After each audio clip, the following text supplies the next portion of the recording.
दो बच्चों की माँ घर से निकली कि मैं निकाह करने जा रही हूँ और माँ को एक टेलीफोन कॉल आती है कि आपकी बेटी की डेथ हो गई है। माँ जाती है, एफआईआर कटवाती है। अस्सलाम वालेकुम, कैसे हैं आप लोग? मैं हूं आपके साथ अदनान और आज की जो ये क्राइम स्टोरी है ये है जी लाहौर से। 2018 में सादिया नामी लड़की जो कि ग्रेजुएशन करती है और उसके बाद उसके वालिदैन एक काशिफ नामी लड़के से उसकी शादी कर देते हैं। इनकी शादी हो जाती है, कुछ दिन ये रहते हैं। काशिफ जो है वो दुबई में नौकरी करता है। शादी के वक्त काशिफ अपनी बेगम से कहता है, सादिया से, कि मैं बहुत जल्द तुम्हें दुबई ले जाऊंगा। उसके बाद दुबई चला जाता है। दुबई जाता है तो काशिफ का एक भाई होता है जो कि इसकी बेगम को कहता है कि तुम भाई को छोड़ो, मुझसे तल्लकात बना लो। अब ये सारी बातें जो है वो उसको बड़ी बुरी लगती हैं। वो अपने शौहर को बताती है। शौहर उसे कहता है कि ये क्या बात हुई, तुम ऐसे ही फजूल में बहस कर रही हो, छोटी मोटी बातें इनको इग्नोर करो। उसने मजाक किया होगा। अब मामला चलते रहते हैं। सादिया उसको बार बार कहती है कि मुझे वहां दुबई ले जाओ। वो कहता मैं पेपर बनवा रहा हूँ, पेपर बनवा रहा हूँ। और इनको अल्लाह ताला ने एक बेटी की खुशी से भी नवाजा। इनके घर बेटी हो गई। अब जैसे ही बेटी हुई है तो काशिफ की माँ जो है वो सादिया से लड़ाई झगड़ा शुरू कर लेती है। कहती है कि हमें तो वारिस चाहिए था, तुमने बेटी क्यों पैदा की? वो कहती है मेरे बस में नहीं है, अल्लाह का हुक्म है, अल्लाह की रजा, जो अल्लाह ने दिया वो आ गया। अब काशिफ वहां से छुट्टी लेता है, घर आता है, बेटी का नाम रखता है, बेटी से प्यार करता है, घर के मामलात को सेटल करता है, कुछ दिन रहता है और बेगम उससे यही कहती है कि मुझे अपने साथ ले जाओ। वो फिर कहता है कि पेपर बन रहे हैं तो मैं तुम्हें साथ ले जाऊंगा। अब यहां से उसकी छुट्टी खत्म हुई काशिफ की, वो फिर चला गया। अब फिर चला गया, अल्लाह ताला ने दोबारा खुशी से नवाजा। बेगम जो है वो पेट से थी। कुछ अरसे के बाद इनके घर बेटा पैदा हुआ। अब वो मामला जो लड़के की मां का था कि वारिस चाहिए था वो भी कम हो गया, लेकिन घर में वही लड़ाई झगड़े चल रहे हैं। अब उसकी मां जो है वो उससे लड़ती है। तो एक दिन उसका जो भाई होता है ना, देवर, वो कहता है कि भाभी, मैं आपसे पहले भी कह चुका हूं कि भाई को छोड़ो, खुला लो, मुझसे निकाह करो, मैं आपको खुश भी रखूंगा, टाइम भी दूंगा, सब कुछ करूंगा। लेकिन वो उसको देती है शटअप कॉल। वो कहती है तुम पागल हो, बगैरत हो। अपने शौहर को बताती है और उसी दिन शौहर से किसी बात पर उसका झगड़ा भी हुआ था। शौहर को बताती है। बेटा जो है वो भी तकरीबन 1-1.5 महीने का हो चुका है। शौहर घर से चक्कर लगा के वापस चला गया है।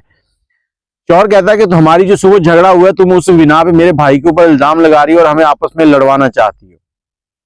शौहर कहता है कि देखो, आज से मैं तुम्हारा खर्चा बंद कर रहा हूं, दोनों बच्चों का खर्चा बंद। बच्चे उठाओ, जाओ अपनी माँ के घर, जहां रहना है तो ऐसे ही रहो, नहीं तो अपनी माँ के घर चली जाओ, मेरी तरफ से कोई खर्चा नहीं मिलेगा। अब सादिया जो है वो बच्चों को उठाती है, अपनी माँ के घर चली जाती है और शौहर को करती है फोन कि मैं अपनी माँ के घर आ गई हूँ और मेरा तुमसे कोई तल्लक नहीं है। अब तुम ना तो अपने भाई को समझा सके हो, ना ही अपने घर वालों को। मुझे तुमने 2.5 साल हो गए हैं लारा लगाया हुआ है कि पेपर बन रहे हैं, पेपर बन रहे हैं। ये कौन से पेपर हैं जो अभी तक बन नहीं सके? खुद तुम 2 से 3 बार आ चुके हो, आते हो जाते हो, तुम्हारे पेपर बड़ी जल्दी बनते हैं। बच्चों का खर्चा जो है वो चलाना है। तो सादिया पढ़ी लिखी थी, इसने काफी जगहों पर जॉब के लिए अप्लाई किया। अब इसकी एक प्राइवेट कंपनी में जॉब होती है, जो इसको अच्छी लगती है, वहां पर ये जाना शुरू कर देती है। अब इसका एक कुलीग था हसन, जो कि इसको बड़ा मुस्कुरा मुस्कुरा के देखता था। इसके सीनियर भी था, गाड़ी थी, पैसा था, शशके थे।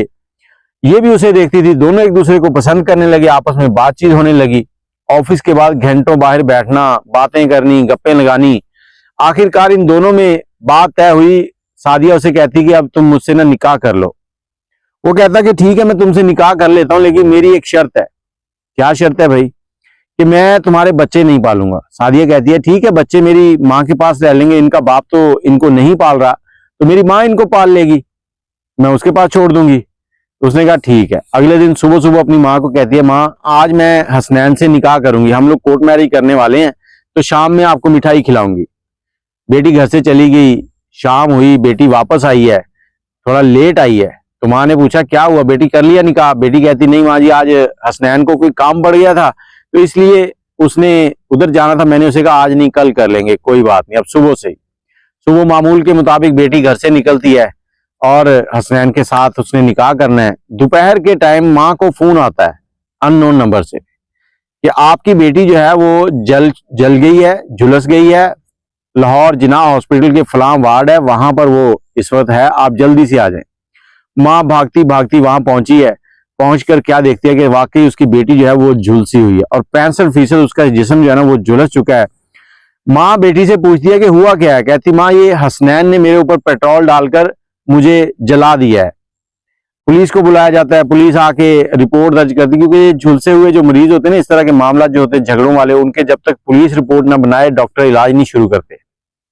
रिपोर्ट बनी, उसमें उसने सारी चीजें बताई कि हसन ने मेरे ऊपर तेल डाला है, पेट्रोल डालकर मुझे आग लगा दी, मैंने उसकी बड़ी मिन्नतें तरले की हैं और उसने मुझे जला दिया है। अब पुलिस मुजरिम को गिरफ्तार करने की कोशिश में है, मुजरिम अभी तक गिरफ्तार नहीं हुआ, तो उसका मतलब है उसने कोई अबूरी जमानत करवा ली है। लेकिन यहां पर एक चीज सोचने वाली है कि मुजरिम है कौन, पहला शौहर, देवर, या फिर हसनैन, या फिर लड़की खुद मुजरिम है। शौहर ने शादी की और शादी करके उसे छोड़कर चला गया दूसरों के रहमो करम पर। पैसा कमा रहा है, ठीक है, ये गलत नहीं है, लेकिन बीवी के भी हकूक हैं। आप बीवी को यहां पर छोड़ के खुद वहां बैठे हो। फिर देवर ने जो काम किए वो भी गलत थे। फिर लड़की ने जिस शख्स के साथ दूसरा निकाह करने का सोचा, उसने इसको क्यों जलाया, ये मुअम्मा अभी हल नहीं हुआ। तो जैसे ही ये रिपोर्ट आगे आएगी तो फिर आपके साथ जरूर शेयर करेंगे। बाकी अपना और अपने बच्चों का ख्याल रखें कि इस तरह के मामला से वो दो चार ना हो। आपके पास कोई स्टोरी हो तो हमें इनबॉक्स कर सकते हैं। दुआ में याद रखिएगा। अल्लाह हाफिज।